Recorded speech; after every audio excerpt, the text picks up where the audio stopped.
The CoinDesk Spotlight is brought to you by Nexo, the place to earn on Bitcoin, Ethereum, and more.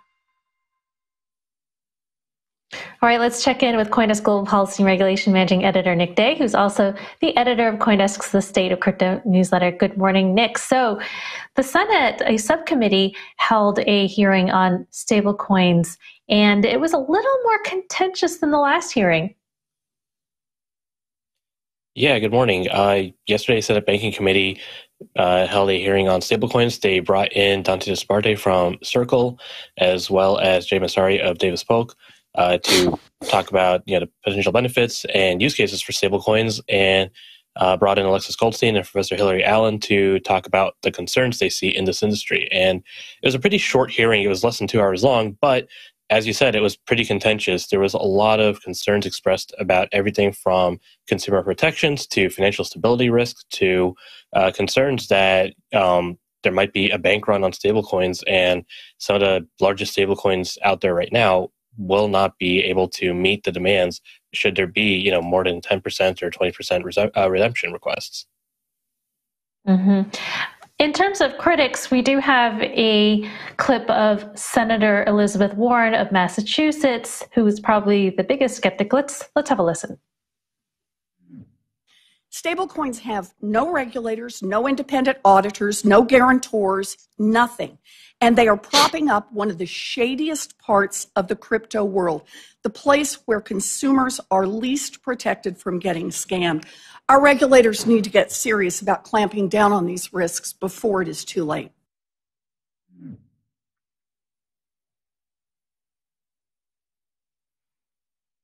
All right. So we had a critic from Elizabeth Warren. I wonder, how did you perceive the exchanges during the hearing, Nick?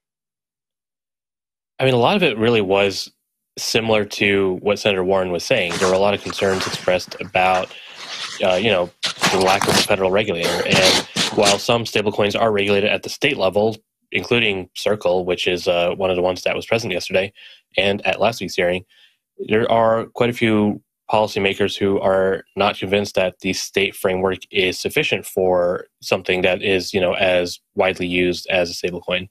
So those concerns were echoed a lot. At the same time, I think when you look at what regulators have actually said about regulating stablecoins in particular, we do know that several bank regulators are taking a look at this, although it's unclear if or when we'll actually see any kind of guidelines or rulemaking.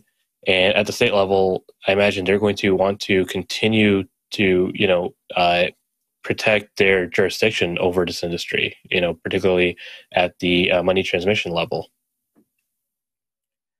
Nick, one thing that was interesting about this hearing compared to other hearings is that it seems like the commentary broke down among partisan lines. Whether you were for stablecoins or more critical of stablecoins. It was something you observed. Can you explain what that's about? Like why, how did it break down among partisan lines, and why? Like why would one party like stablecoins more than the other? I don't think it's a matter of liking stablecoins in particular.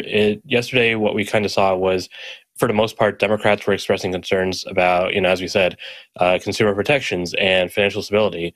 And on the other hand, you had Republicans like Senator Pat Toomey talking about, the potential benefits of, cryptocurrencies and blockchain technology at large, and stablecoins as a bucket in this broader technological advancement. So, this is what we've seen this before. This is how a lot of these hearings have broken down in the past. A lot of the commentary around last week's House Financial Services Committee hearing was, wonder at the fact that this did not happen. So, this is kind of, if not the norm, this is at least a more familiar type of breakdown that we've seen in the past. And, right now, what's really interesting to me is that last week's hearing is, the House is controlled by the Democrats. They have a proper majority. It's not just a 50-50 split, but they only brought in CEOs from crypto companies and asked them questions about things they want to know about. Whereas this was a kind of 50-50 split. The Senate is evenly divided, and the committee brought in both skeptics and supporters of crypto, and the questions were not less substantive, but more focused on these key issues of what can go wrong, as opposed to what are you trying to do. So let's play my favorite game from the 1980s, Kremlinology. Let's look at what did we get out of all the sparks that were flying? What does that say about what could potentially happen? I mean, we had Senator Warren say some pretty choice words about Tether, for instance. Yeah, I imagine the scrutiny of Tether in particular is going to continue. We've been talking about this for pretty much this entire show's run. As far as whether there's going to be any legislation, whether there's going to be any follow-up, I think it's too soon to tell. I don't expect any legislation immediately. As we've said before, we're coming up on the end of the year, so time is tight. There's going to be some big priorities in the Senate, in particular the Build Back Better bill. So they have their specific priorities. Next year is when we might see something, but I think this is probably just kind of an opening salvo type of hearing. I imagine there's going to be more before we get to a point where we'll hear about pending legislation or pending moves from the Senate saying, all right, well, we've looked at this and here is what we think needs to happen. It was certainly a good jumping off point into exploring potential and drafting future legislation. And so we did have the critics, but we also had proponents. And to that, a top proponent seemed to be Dante Disparte, who's the chief strategy officer and head of global policy for Circle, which is the issuer of USDC coin. And I mean, he did a very passionate job of illustrating the reasons that stablecoin innovation should be encouraged in the United States. We have a clip. Let's have a listen.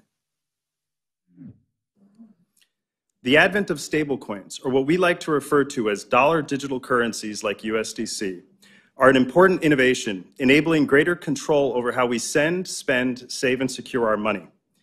To define a stablecoin, noting that like money itself, not all of these innovations are created equal, is tantamount to the moment we converted our compact discs into MP3s. The CD and music is still yours, but now enjoys the powers of programmability, user control, and a digitally native form factor that works anywhere on any device across the planet. Right, and he also made a point that if the United States decides to ban stablecoins or cryptocurrencies, or that innovation will still proliferate in other parts of the world, and that innovation will carry on with or without the United States. So I'm curious, Nick, where do we go from here? I think again, it's going to really depend on how the lawmakers decide to move forward. The stablecoin issuers are going to keep doing their thing.